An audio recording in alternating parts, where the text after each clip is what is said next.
Hi hello అండి, నమస్తే. Welcome back to my channel Vanaja creations. ఈరోజు వీడియోలో అయితే బగారా రైస్ ఎలా చేయాలో ఈజీ వేలో నేర్చుకుందాం. వీడియో నచ్చితే ఒక లైక్ ఇవ్వండి, అలాగే షేర్ కూడా చేయండి. ముందుగా స్టవ్ ఆన్ చేసుకొని ఒక మందపాటి కడాయి పెట్టుకోవాలండి. ఆ తర్వాత ఆయిల్ వేసుకోవాలి.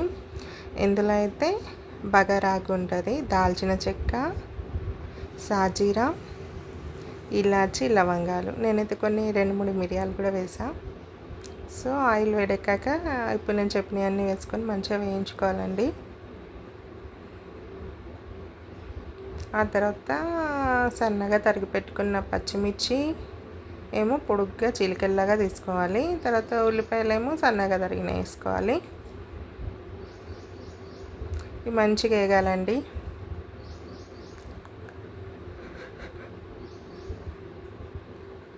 మూత పెట్టుకొని వేయించుకుంటున్నా.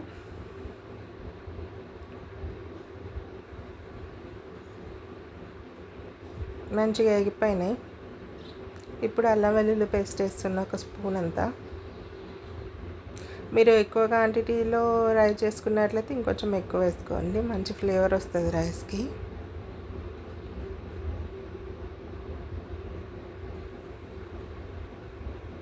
అది పచ్చివాసన వెళ్ళిపోయేదాకా ఇట్లా కలుపుకుంటూ వేయించుకోవాలి. ఇంకో సైడ్ అయితే చికెన్ కుక్ అవుతుంది.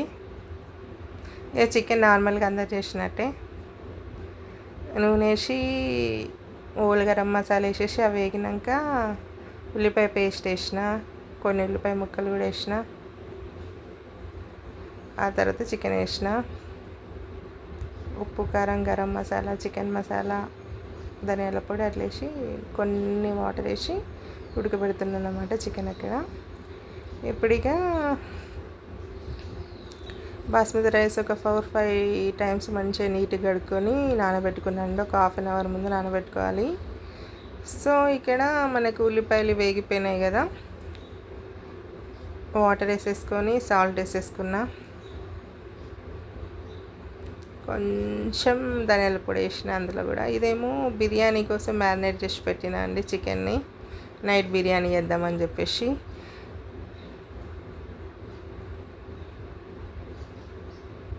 అండ్ అక్కడ పుదీనా, కొత్తిమీర కడిగి పెట్టుకున్నా. ఇక్కడైతే మనం వేసిన వాటర్ మంచిగా మరుగుతున్నాయి. సో ఇందులో కొత్తిమీర వేసుకున్నా, పుదీనా వేసుకున్నాం. సో వాటర్ మంచిగా మరగాలన్నట్టు. నానబెట్టుకొని ఉంచుకున్నాం కదా, ఆ బాస్మతి రైస్ వేస్తున్నాము. ఒక గ్లాస్ బాస్మతి రైస్కి నేను 1 గ్లాస్ వాటర్ వేస్తాను అండి, ఎందుకంటే పొడి పొడిగా రావాలని. నార్మల్ రైస్తో అయితే 1.5-2 గ్లాస్ వాటర్ కూడా వేసుకోవచ్చు. బాస్మతి రైస్కి కొంచెం వాటర్ తక్కువ పట్టుద్ది.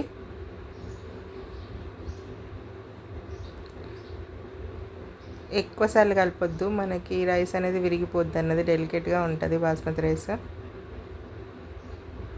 కర్రీ ఇంకా సూప్ చిక్కగా అవ్వాలి. సో ఇంకా ఉడికిస్తున్నాను అనమాట. ఆ లెగ్ పీస్ ఒక్కటి మాత్రం శ్రీహాన్కి, వాడు ఇంకేం తినడు.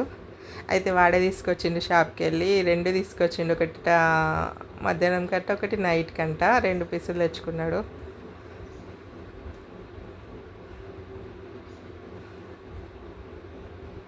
రైస్ ఇట్లా ఉడకబడినప్పుడు కొంచెం సిమ్లో పెట్టేసి మూత పెట్టేసుకొని కుక్ చేసుకోవడమే అండి. మనము ఈజీగా అయిపోతుంది. అందరు బగారా రైసెస్ అంటే ఏదో పెద్ద ప్రాసెస్ అనుకుంటారు. చాలా అంటే చాలా ఈజీగా, నార్మల్ రైస్ ఎట్లా చేస్తామో అంత ఈజీగా అయిపోద్ది. టెన్షన్ పడాల్సిన అవసరం లేదు. మనకి ఇది ఆల్మోస్ట్ 70% వరకు ఉడికింది. ప్రతిసారి కలపాల్సిన అవసరం లేదు. మూత పెట్టేసి ఉడికించుకోవడమే. మన రైస్ అయితే రెడీ అయిపోయిందండి. ఎంత పొడి పొడిగా వచ్చిందో చూసారా, చాలా అంటే చాలా బాగా వచ్చింది. ఇదే మనము రెస్టారెంట్లో chicken curry, bagara rice order పెట్టుకుంటే మనకు మ్యాక్స్ 600 అబోవ్ పడుతుందండి. ఇది మనం ఇంట్లో చేసుకుంటే తక్కువ కాస్ట్లో ఫ్యామిలీ మొత్తం తినేసేయచ్చు. సో ఇప్పుడు మనం సర్వ్ చేసుకుందాము. స్టవ్ ఆఫ్ చేసిన వెంటనే పెట్టుకోవద్దన్నమాట. ఒక 10 మినిట్స్ అట్లా ఆగిన తర్వాతనే సర్వ్ చేసుకోవాలి. చూసారు కదా ఎంత పొడి పొడిగా వచ్చిందో. అండ్ పక్కన చికెన్ పెట్టేసుకొని ఇంకా ఆనియన్, లెమన్ కూడా వేసుకొని తింటే సూపర్గా ఉంటుంది. వీడియో కనుక మీకు నచ్చినట్లయితే కంపల్సరీగా ఒక లైక్ ఇవ్వండి.